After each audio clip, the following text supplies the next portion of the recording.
Isaac Newton theorized, and it is now commonly taught and believed, that Earth's ocean tides are caused by gravitational lunar attraction.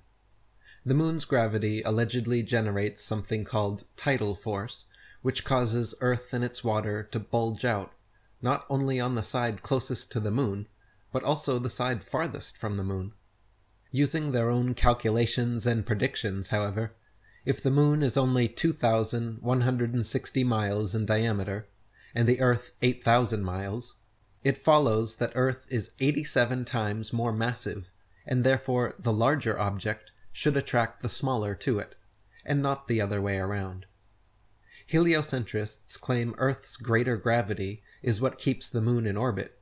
Therefore, it is impossible for the moon's far lesser gravity to supersede the Earth's gravity at Earth's sea level, where its gravitational attraction would even further out-trump the moon's.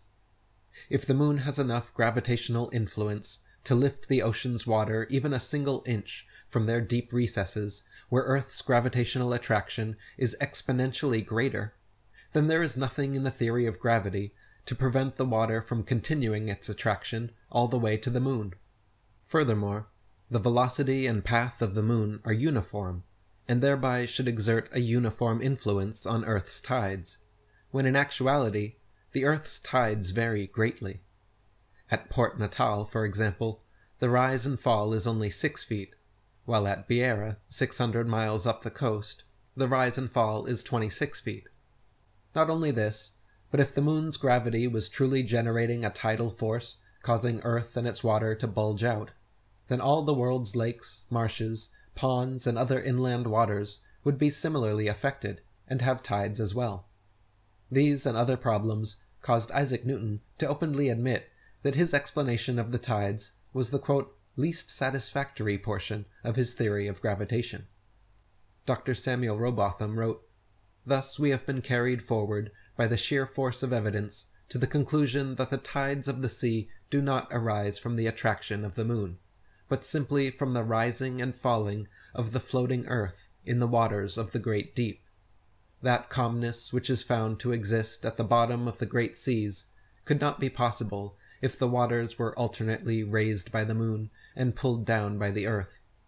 Bearing this fact in mind, that there exists a continual pressure of the atmosphere upon the earth, and associating it with the fact that the earth is a vast plain stretched out upon the waters, and it will be seen that it must of necessity slightly fluctuate, or slowly rise and fall in the water,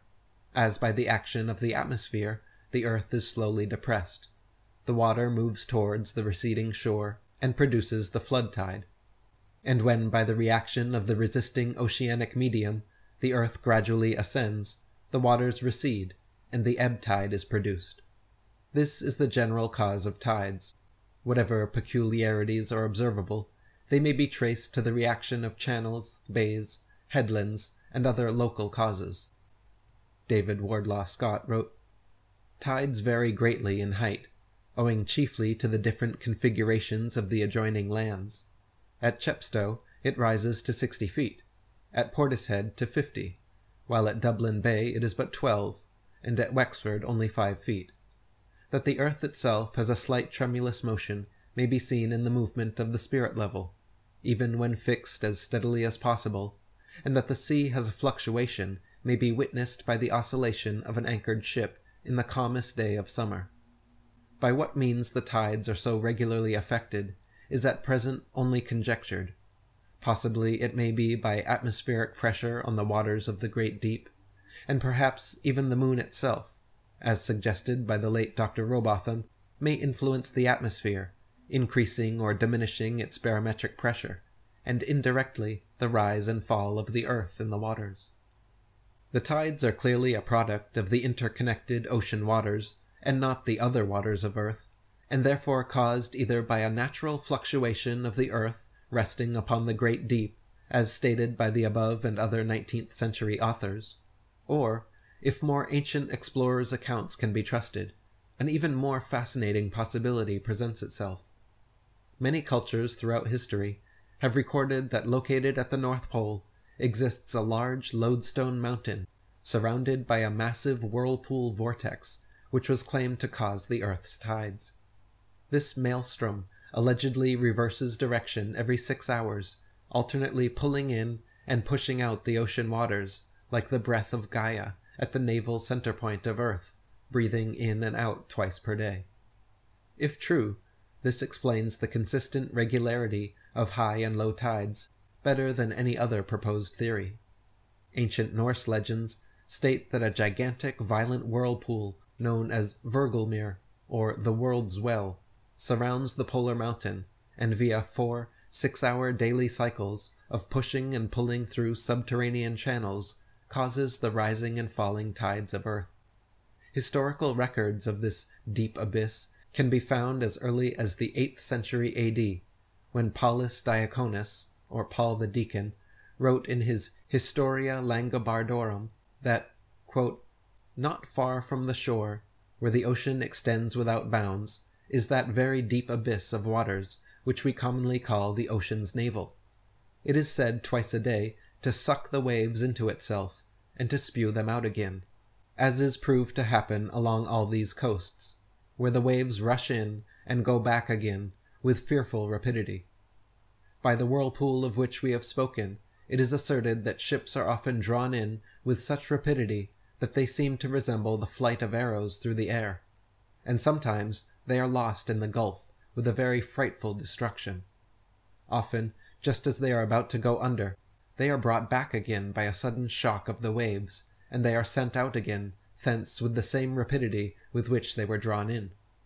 In 1035 AD, Frisian explorer Adam of Bremen recounted his deadly encounter with this abysmal chasm in his book Gesta Hemerbergensis Ecclesiastiae Pontificum, stating, quote, "Of a sudden they fell into that numbing ocean's dark mist, which could hardly be penetrated with the eyes.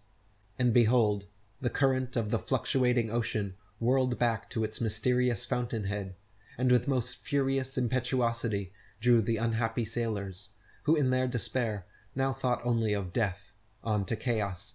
This, they say, is the abysmal chasm,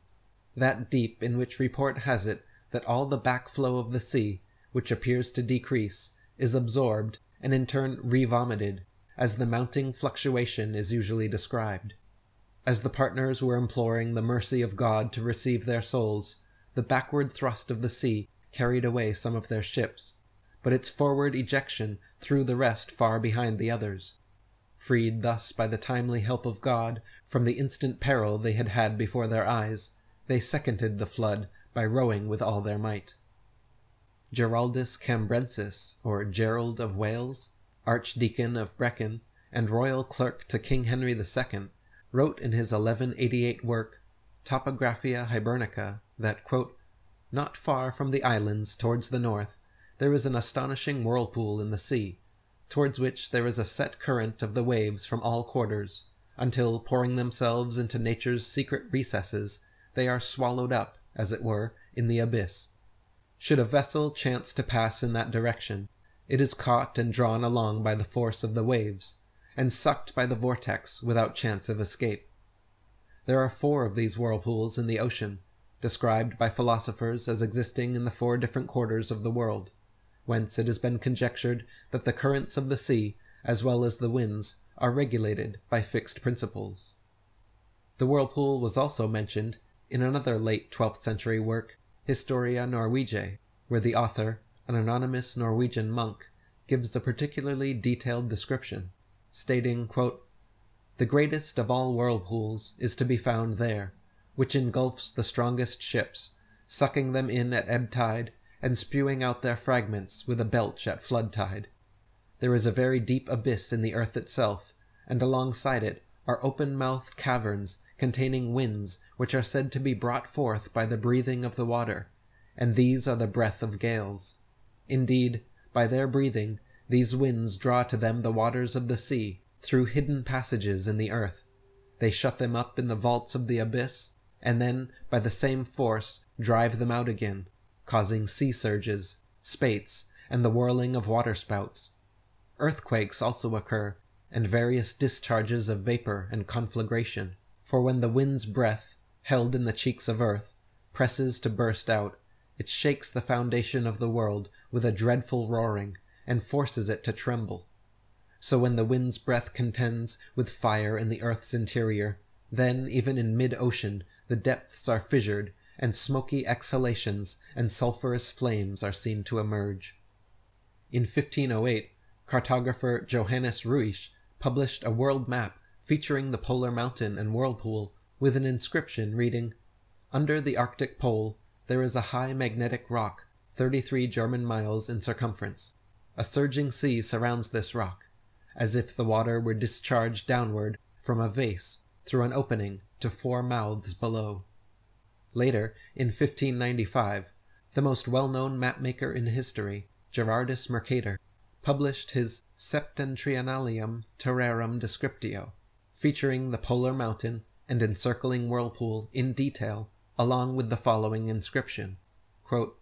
"A monstrous gulf in the sea, towards which from all sides the billows of the sea coming from remote parts converge and run together, as though brought there by conduit, pouring into these mysterious abysses of nature, they are as though devoured thereby, and, should it happen that a vessel pass there, it is seized and drawn away with such powerful violence of the waves, that this hungry force immediately swallows it up, never to appear again."